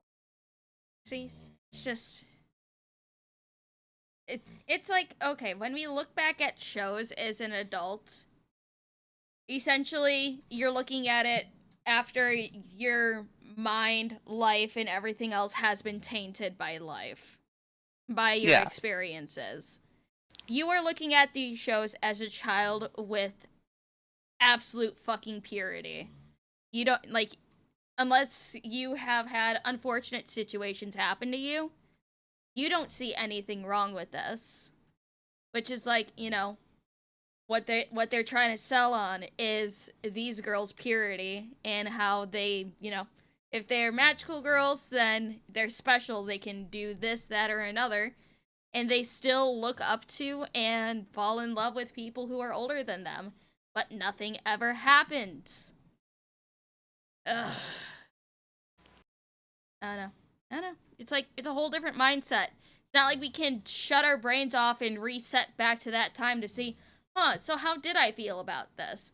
Because once you're past, like, you know, your teen years into adulthood, you'll never be able to see these shows in the same way ever again. Yeah. Ugh. It's tiring.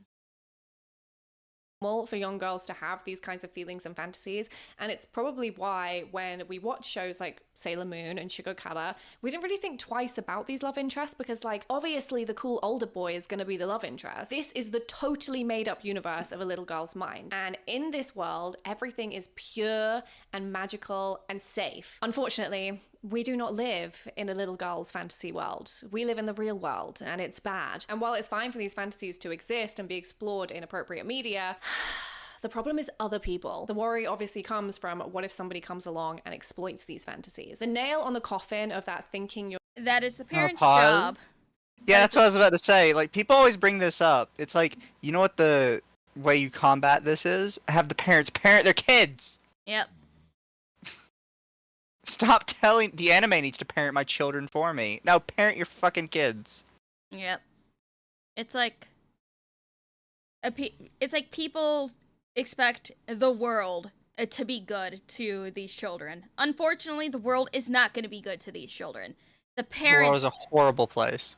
The parents have to be watching their kids. The parents need to teach their children safety. Can't expect everyone else to be charitable.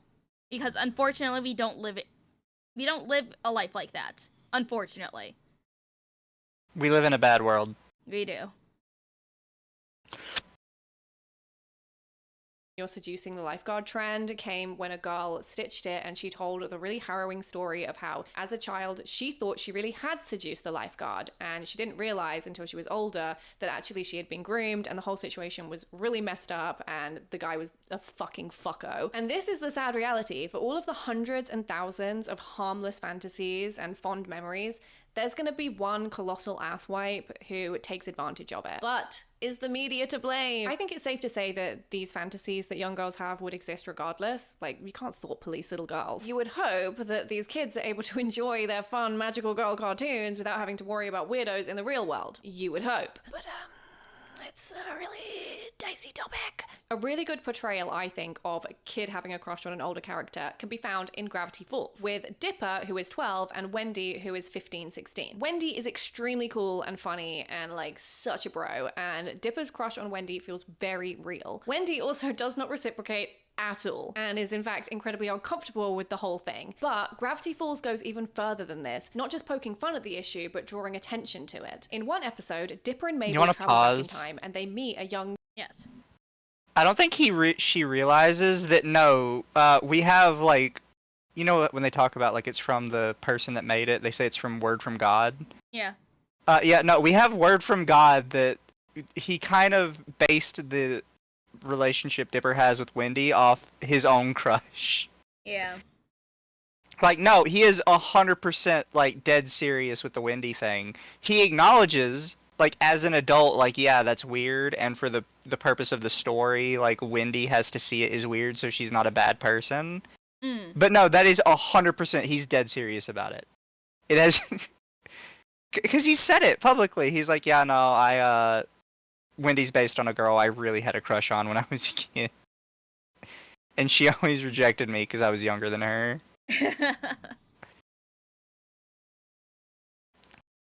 Tricycle riding Wendy. My friend thinks you're cute. Oh my gosh, Tambry! Shut up! Hey! Thank you. I mean, you're super young, so this is weird. Now you know how she feels, creep. Yeah, wow. Dipper laughs, but then has an obvious moment of total realization where he suddenly understands just how uncomfortable this whole situation must have been for a 15-year-old Wendy. And can you imagine if Shugo Kala did that? Like, jump cut to Amu being 17 and she meets this 11-year-old kid and she turns to Ikuto like, hang on a minute, you had a crush on me when I was this old? It definitely would have put things into perspective for me as a kid, and it probably would have been the nail in the coffin for Amuto, because like, there's no going back from that. Can you imagine? Like, that's the final panel. I mean, also, there's a difference between the two shows. One's a comedy. Yeah. Also, I think there's the thing that she's kind of skimming over, where like we acknowledge that it's never good, like for an adult to be with like someone that much younger than them in general. Mm-hmm. But even then, there's still a feeling difference, right? With somebody who's like 16 getting hit on by like a 13-year-old. And someone who's 13 getting hit on by like a 5-year-old. Yeah. And also, like you still shouldn't go for it, like either way. But there is like, even if you just look at it from a distance, it feels completely different. yeah. And also, another thing. In both medias, they're both minors still. Yeah. Everyone's still a minor in this situation, just levels of minor. Yep. Panel, the end. Okay, next we call to the stand of problematic shoujo anime. Oren High School Host Club! Not problematic. You knew they were going to bring it up, though. She already lost the fucking plot with this. There's nothing problematic with Oran High School Host Club. Absolutely fucking nothing. It's a funny haha making fun of tropes in anime type of show. Oren, the GOAT, the OG. In case you guys need a little refresher, Oren follows Haruhi Fujioka, a quote, commoner who gets a pass to attend Oren Academy, a school for the most wealthy and elite members of society. Haruhi can't even afford the school's uniform and spends her days looking for quiet rooms to study in. One day, she stumbles upon the host club, a group of 6 boys who all fit a classic harem anime stereotype, and proceeds to break the vase that they were going to auction off. Haruhi, from then on, has to pretend to be a boy and join the host club so she can pay off her debts by getting customers, and in doing so, gets closer to the boys in the club, and they, in turn, get closer to her. The thing about Oren is it plays with and pokes fun at a lot of the traditional shoujo tropes, while also somehow becoming this really iconic classic shoujo. Oren, along with Fruits Basket, was actually one of the first anime I ever watched, and I think it's quite common that it was a lot of people's gateway anime. And I will probably still think about my pinky finger every single time I set a cup down on a table. Like, it's had a huge impact on me. But like most media from the early 2000s, there are some things that have really not aged well. And there's one episode with one scene in particular that people find particularly egregious. Sun Sea in the Host Club, aka the beach episode. The episode in question has been described as so sexist and bad, and the worst episode of Oren Host Club. I've seen people in recent years go so far as to recommend not watching Oren High School Host Club at all based on this episode. So what exactly happens in this app? There's 2 things people hate about it. The first is the overarching sexist message, and the second is a scene with Kyoya towards the end of the episode. Oh my fucking god, I know exactly what scene she's talking about, and people have clearly missed the point of it. I will rant on as soon as we get to it, but this is already pissing me off. That people find very uncomfortable. In this episode, Haruhi nearly gets seriously injured when she confronts a group of guys who are bothering some of the female students. Haruhi is thrown into the sea from a cliff and has to be rescued by the host club. The host club members are really mad at her. They want her to apologize, and they want her to admit that she should have gone for help, and they want her to admit that she couldn't take those guys on and that that was a dangerous situation for her to put herself in. Because, you know, she's like so much weaker than them. She's just a little girl. Okay, no. They had a point, because Haruhi is small. She woman. is so much weaker than them. Yeah. It's like I don't understand this point at all already. it was two guys harassing other women, and yes, I get that she was trying to, protect them, trying to get the attention off of them. But she could have at least yelled down the goddamn cliff where the other boys were and be like, hey, need help over here, and then still try to divert attention. It's like they could have done much worse than just throw her into the ocean. So no, kind of had to, admit, yeah, oops. Even if she was male, trying to take on multiple guys would have been a bad idea. Exactly. I always hate this thing that people do of like the sexism of women being weaker than men. Like, no, that's just kind of the fact of life. It's not sexist to acknowledge it. Yeah, and it's like, they weren't even mad at her. They were worried. Of course they sounded upset, but they were extremely worried. Nothing sexist about it. But no, me, the women's are strong as the men's. Suggest that this is entirely true. In the end, she falls into Tamaki's arms, and the conclusion seems to... Oh, how the fuck did she pronounce his name? I don't know. Did she say Tampy? Something like that. Hold on, I gotta hear this. Hold on. This is entirely true. In the end, she falls into Tamaki's arms, and... Tamaki. Tampy. You know, like tampon. Because she's a woman. Tampy. The conclusion seems to be that the hosts are right, that sometimes she needs to ask for help and admit that she is just a weak girl. Other people viewed this scene as Tamaki realizing that the reason Haruhi didn't go for help is because she grew up in a situation where she never had anyone to ask for help. Either way, though, the scene seems to suggest that she should have gone for help. One commenter argued that this is a huge double standard in anime. In anime, like MHA, Deku is praised by All Might for stepping in against the Sludge villain, even though he's a weak, quirkless nobody who would have died if All Might hadn't stepped in to save him. His actions are painted as heroic. I mean, yeah, go off, this is true. Someone else argued that the episode should have been written like this. Haruhi stands up for the girls and gets thrown off. Tamaki saves her and gets angry, because how dare she, blah blah blah. And the rest of the host club defends her. The dinner, things are sour between Tamaki and Haruhi, but Tamaki apologizes for being sexist. I love this. This is great. There's solid feedback. This would have made a great little story. But I'm really sorry to have to bring this up, guys. There's a huge elephant in the room. There is like the biggest elephant in the room, and I'm gonna have to address it. Haruhi actually should have gone for help. Why are you booing me? I'm right. Stop booing. Hear me out, please. The actual issue is that in the narrative, Haruhi really was in danger. She got her ass handed to her and she genuinely nearly died. This is the plot. This is what happened. According to the actual events of the show, the hosts are shown to be martial arts experts or like certified badasses, and Haruhi is shown to be quite weak despite being really brave and really clever. And that is the problem. Oren is meant to be another fantasy for girls, and yet somehow, even in this fantasy, we still need protecting. And this is common not just in shoujo, but in a lot. Because they can't make her a Mary Sue.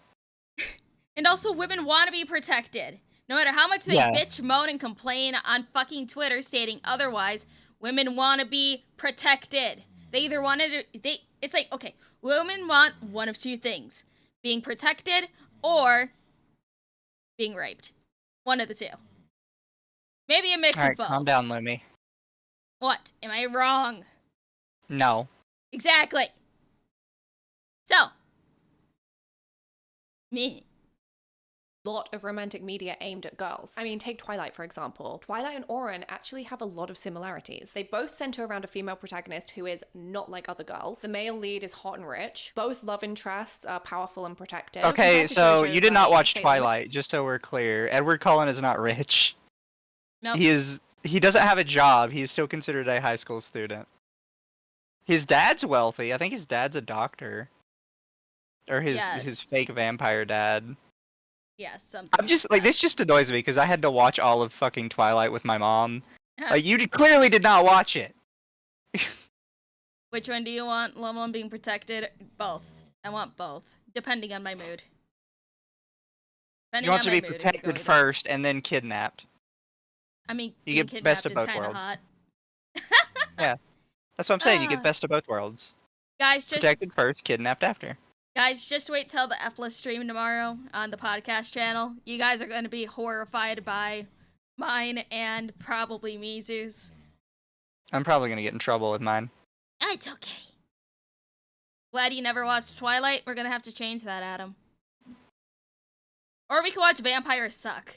That's an even better version of Twilight. It is. It was really funny.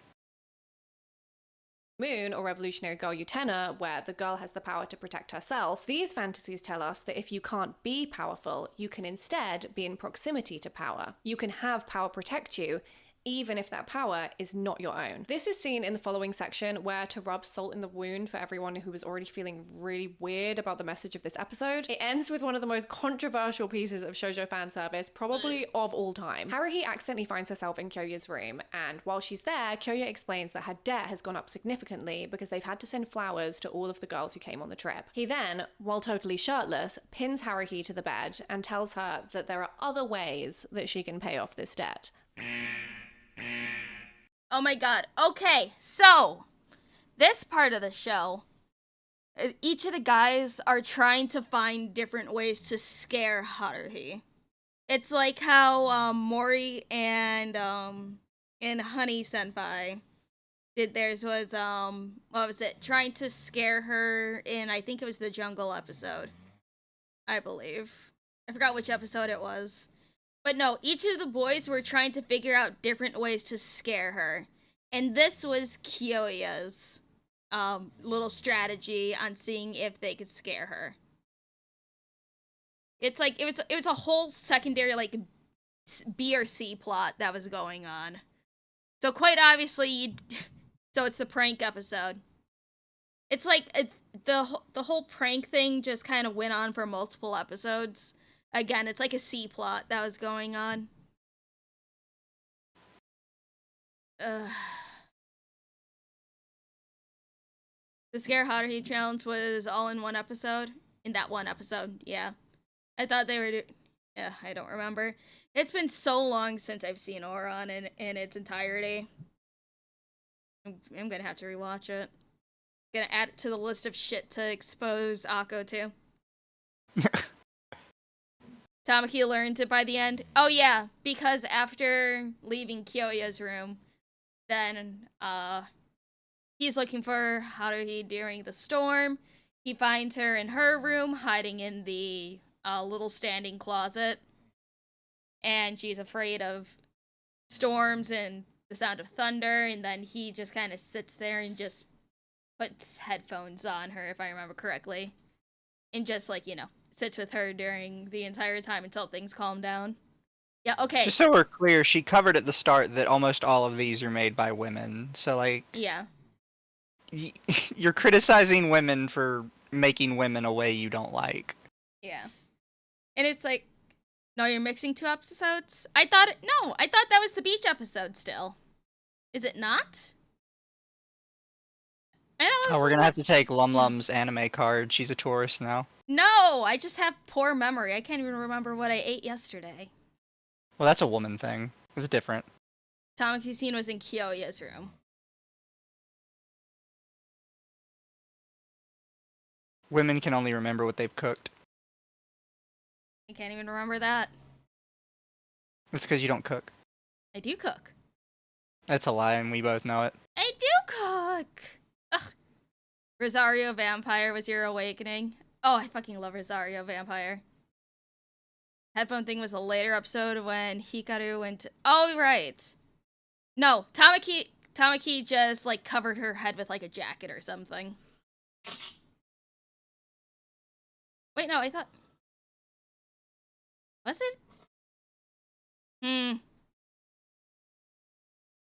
You know what? I need to rewatch these episodes. I'll do that later.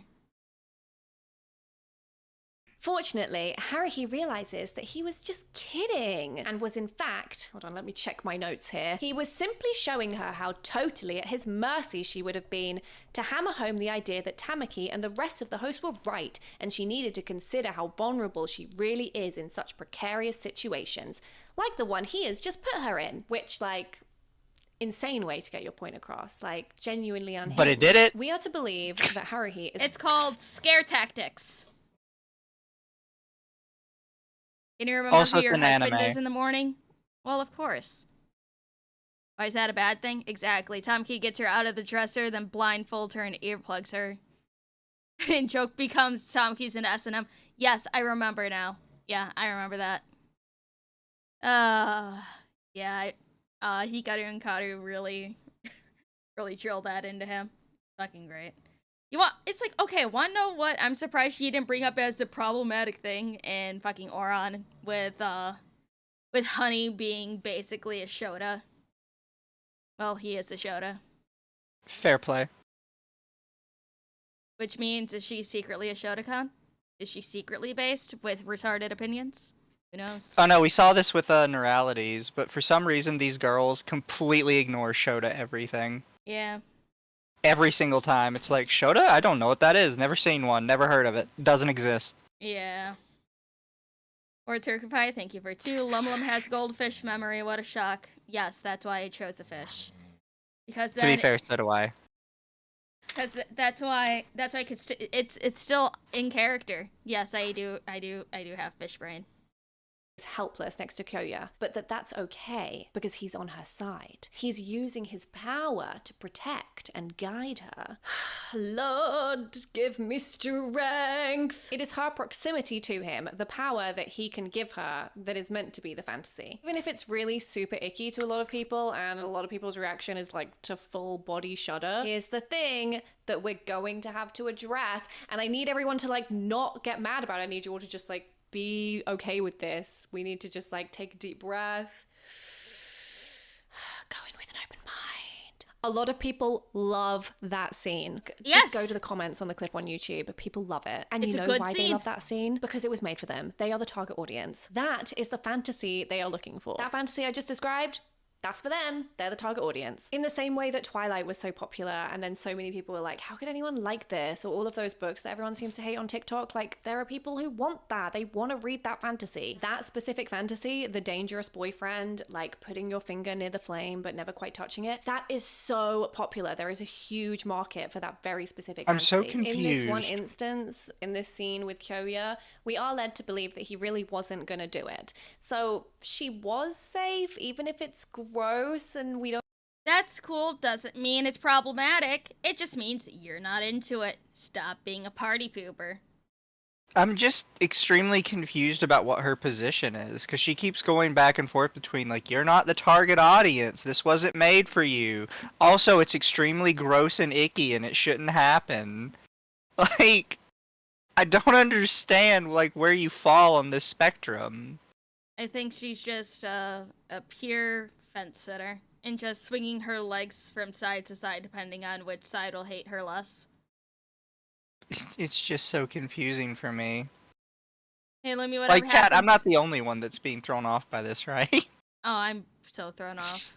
And let me whatever happened to that mullet guy talking about Lollygod Requiem. He's still making other videos, just nothing to do with anime anymore, as far as I And can I'm- see. I'm pretty sure he deleted the Lollygod Requiem one. Oh yeah, he did like a few hours after our stream. Well, actually, let me see what he's actually uploading. Careful, Lum, you're still screen sharing. Elda's Life. Punks for Trump Part 2. Ugh. That's cringe. Okay, this is a video we're gonna have to watch. My Hero Academia and the Ethics of Fandom. Why, Lumi? Why would you put me through this?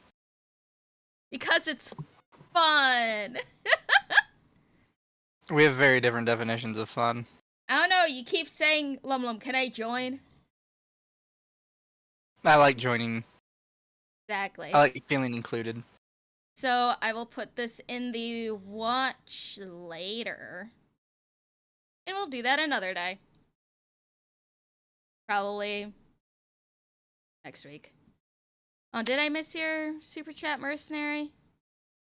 Okay. This is only Lum's channel. I physically cannot look at the past supers. Mercenary for 2. I was forced to watch Jupiter Rising DMV scene. I have no idea what that is. Do you know what that is? No, that one's out of my wheelhouse. Who's the discount items? Not the PDF again. Yeah, chat, he was making a video talking about how gross and terrible Lolicon was and people that like it. And he very unfortunately looks like the exact kind of person that would be labeled a pedophile. Is this Calda's life dude as much of a soy boy as he looks? It's like, okay, Calda's life did his video so fucking bad that a bread tuber who decided to react to our stream on it was agreeing with us. And he was angry that he had to agree with the lolicons. That's how bad his video was. Also, yes, he is that soy. Like, half the video is him just going, wee woo, wee woo, wee woo. Yeah. Dryfee, thank you for the 20. So what insanity are you reacting to now? The problematic shoujo anime of the 2000s. Okay, link that, please. Well, unfortunately, the bread tuber who did that stream has the stream down because he was watching copyrighted content, so it was struck down. And never re-uploaded. Which, kind of sad, kind of wanted to watch it, because it was happening while I was at work, but I also don't care either. Mercenary for 2 says Jupiter Rising equals Twilighted Space. Oh, do you mean Twilight in space? That bad? I see. Let us continue. But don't like how it was. Like, she was safe. Like, if we were Haruhi in that situation, we actually would have been safe. Oren, like all the previous anime mentioned, was written by a woman. Bisco Hattori.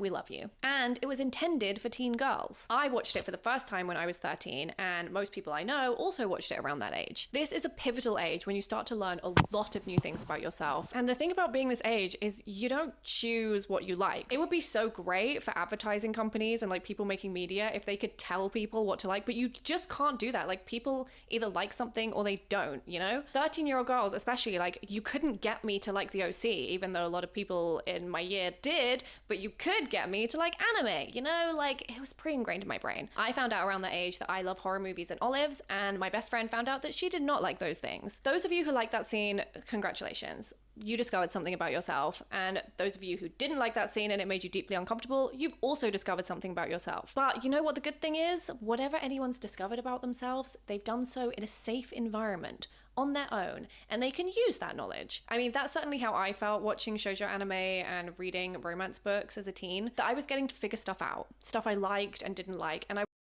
yes, that's what media is for, finding out what you like, what you don't like. This isn't a revolutionary concept that you've just discovered, lady. I'm just so confused about like where she's going with this at all times. Does that meme like never let your opponents know your next move? It's just so tiring. So fucking tiring. Yeah, it's like, what is your point, lady? I don't understand.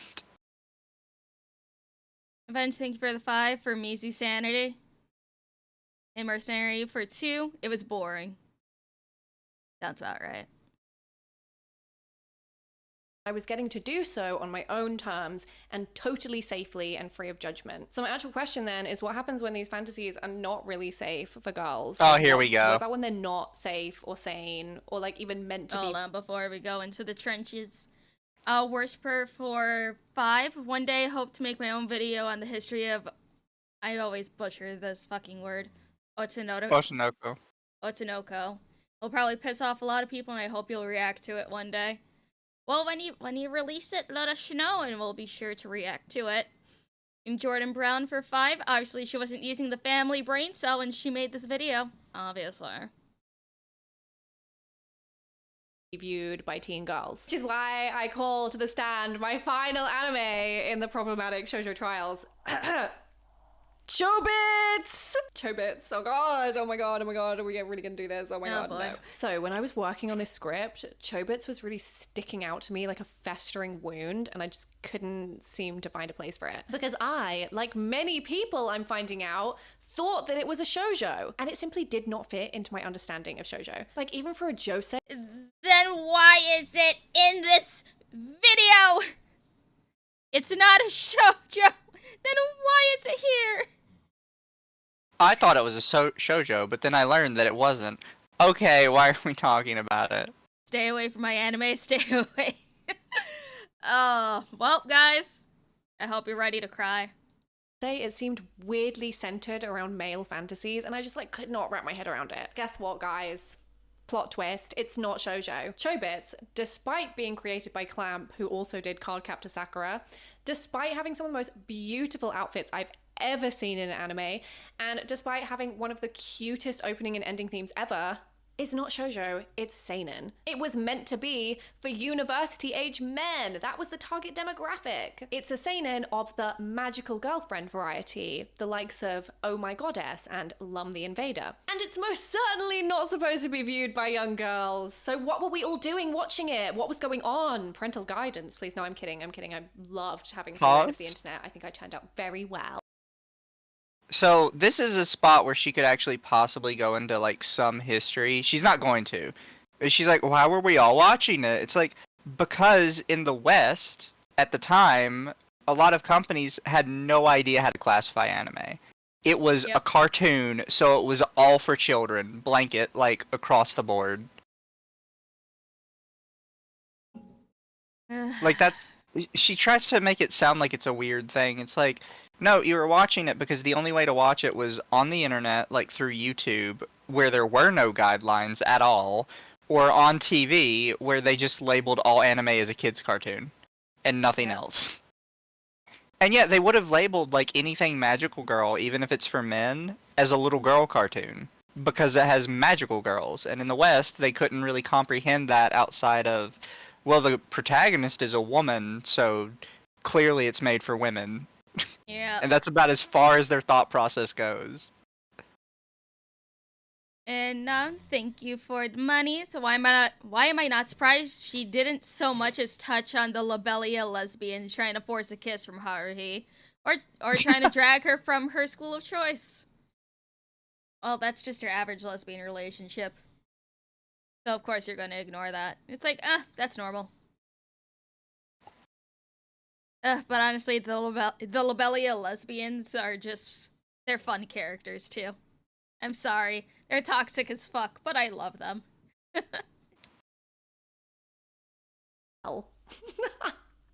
you know what? The difference is astronomical. It's why it was causing me so much grief. It just didn't make any sense. Like when I was looking back at all this other like problematic stuff in shoujo, I could see how it could fit into like a girly fantasy archetype. Like I know friends who have fantasies like that.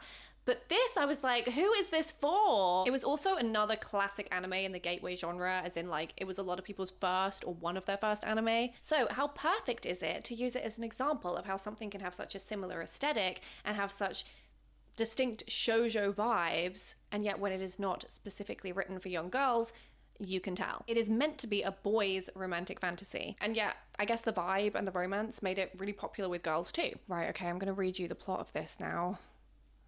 Are you all ready? The main character is Hideki, a down-on-his-luck guy who's failed to get into any of his universities of choice and is now studying in Tokyo at Seki Prep School. This is a common character type of the genre, the guy who's failed to get into uni and dreams about having a girlfriend or whatever. He fantasizes about having a girlfriend and also owning a Persicom, which are human-like computers, or androids, but they're very, very expensive, so he can't get one. Then, one day on his way home, he finds a Persicom in a pile of trash wrapped in bandages. He decides to take her home, not realizing that he's left a disc behind in the trash. And when they get to his room, he proceeds to turn her on. He turns her on by pushing a button on her vagina. When she turns on, she can only say the word chi and is essentially useless at pretty much all tasks Persicoms are meant to be able to do, like cooking and cleaning and housework. She doesn't even know how to dress herself. They try to have another Persicom interface with her to figure out what's wrong, but the Persicom crashes. Thus begins the mystery of chi. Where did she come from? What is her purpose? And can an android fall in love? The show is rammed with fan service. Oh no, how terrible. How dare women write, a little bit of fan service. Ugh. For themselves. Exactly. Mercenary, thank you for it too. Don't remind me. This is for kids thinking of dumb. Yep. And hello, Animated Acumen. Thank you for the sticker. How are you doing tonight? Rammed.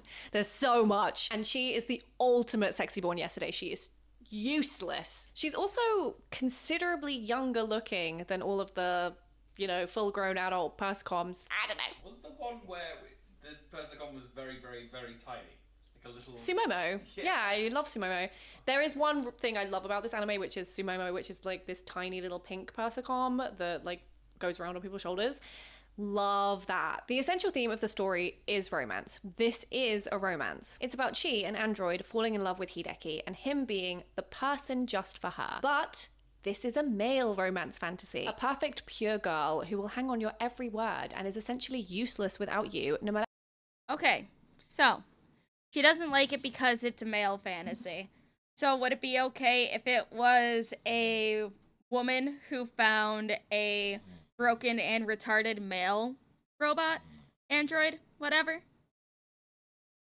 Can we just, be clear about the fact that she talked earlier about how Twilight's fine because it's made by a female author? Mm-hmm. And one of the key plot points of the very last book and episode is the werewolf imprinting on, a 2-year-old. Sorry, in the movie, it's a 2-year-old. In the book, it's an unborn child that's still in the womb. Yeah, I was about to say, wasn't it in vitro? In the movie, I think they had her be out of the womb to make it, slightly less creepy. I don't know what's worse. I think the 2-year-old is worse. So, at least this one is a robot. The other one was an actual, fetus. And Yeah. you gave that a pass. So Yeah. just so we're clear. He imprints upon seeing the baby's face. Oh no, that's worse. Is it bad? I'd prefer the whole, before it exists type of thing. Let's see, a couple shupas. Red, thank you for it too. Is someone whining about Chobits of all things? Yes. Granted, people always whine about Chobits. And Animated Acumen for 5, so it's not my kind of show, but this woman annoys me more than the fans with this whining. Otherwise, I'm good. How are you? I am good. I am in pain. Found another Calda's Life video that we will react to in a future stream, because I think Mizu has work tomorrow. I don't want to keep him up too late. I do have work tomorrow. Also, yes, I will, every time Twilight is brought up, bring up the baby imprinting. Because my mom would always look at me watching anime, and she's like, why do you like these, weird Japanese cartoons? Why do all of them look so, underage? Yeah. And it's you watch your favorite movie and series has a hunky werewolf man imprint on a baby. Honestly, I feel like you can't talk crap about me. You like Twilight, you can't. You're lower than I am in all aspects. Ugh. No matter how I've much of a seen what loser makes you are. cheer. Whatever. I mean, I'm not here to yuck anyone's yum. I mean, I watched Chobits when I was a kid and I enjoyed it. I just didn't know any better. I mean, this isn't a fantasy for girls. You get what I'm saying. So to me, I didn't even need to say to me. I'm telling you, this is a fact. There's a motherfucking fact, and you're gonna listen because I'm right. Chobits really cements how important girl-focused romance is. Young girls and teens need safe places to explore romance. It's important that we have media that is specifically written for them, like the whole shoujo genre, where they can explore all of this stuff and figure out what they like and don't like in a safe environment that is designed for them. But they also need variety, because as we've seen with how many people love a romance book or hate a romance book or like that scene in Oren or don't like that scene in Oren, for every fantasy one girl likes, another is going to absolutely hate it. And for every Prince Charming to swoon over, there's going to be a girl out there who might not even realize yet that she's looking for a Princess Charming. So as messy as shoujo is, and despite a lot of the really weird stuff that's come out of it, oh my god, we did not even touch on Vampire Night. That would take a whole video. Anyway, I'm always going to be a champion of the genre. What we need is more. We need more. 1 million girlhood fantasies. More girl media at once. So here's some of my personal fave shoujo and romance comics that I have read over the course of my life that I am going to now recommend to you. Revolutionary Girl Utena, Dramacon, which is a 3-volume manga, Aoharu Ride, Fruits Basket, Jellyfish Princess, Yona of the Dawn, Tamandagushi. You couldn't even say Princess Jellyfish right. Ugh. She couldn't even fucking say Princess Jellyfish correctly. Jesus fucking Christ. And also, you would think that she'd bitch about Fruits Basket, but apparently it's good enough for her to pass it. Ugh. Which is a comic series, and the first manga I ever read, which, warning, has some problematic stuff in it. It's quite old, but it's great. It's good. Fushigi Yugi! I would obviously love recommendations from you guys too. Ugh. I just don't understand her point with this video. She's constantly going back and forth with, it's super bad, it's super problematic, shouldn't exist, we need more of it. Mm. I don't know, what are we doing? I don't understand. Yeah.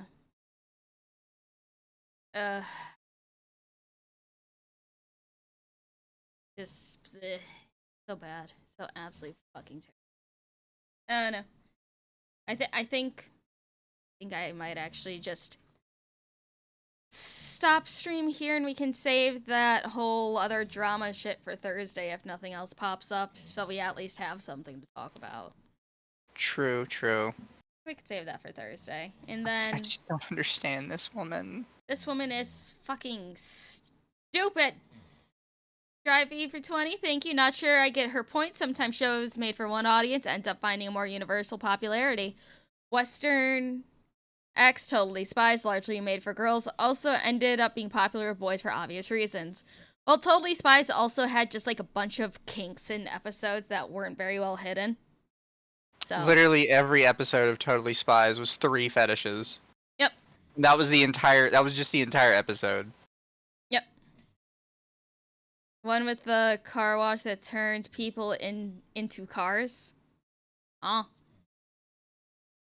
don't know what. That sounds familiar. Mostly inflation and feet. There was also No, there was a lot of smell. Yeah. The new Totally Spies looks terrible. I forgot they were making another one. I think it's just a new season.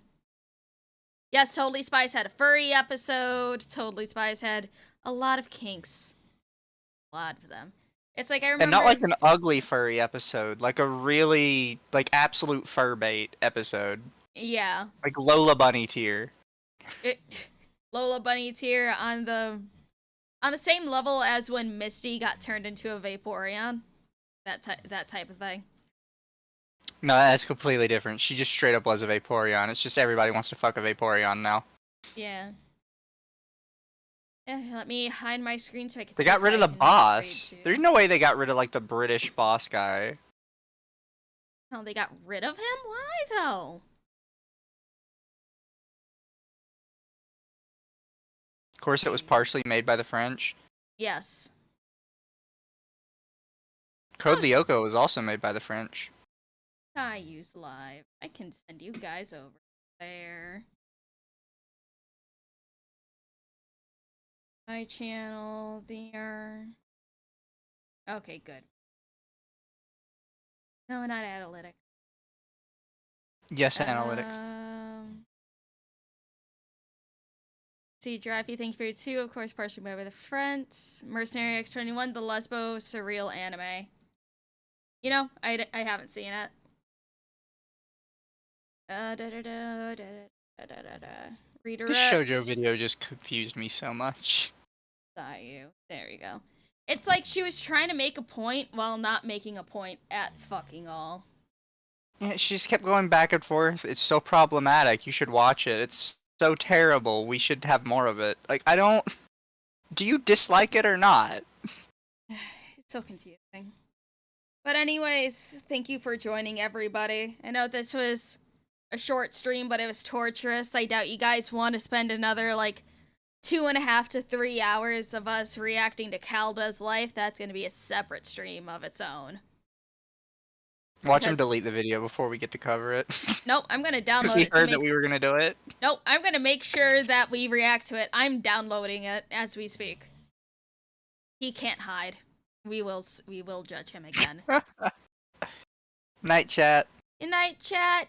Be good to Sayu. She's celebrating 5 years of streaming. Bye, guys. See you later.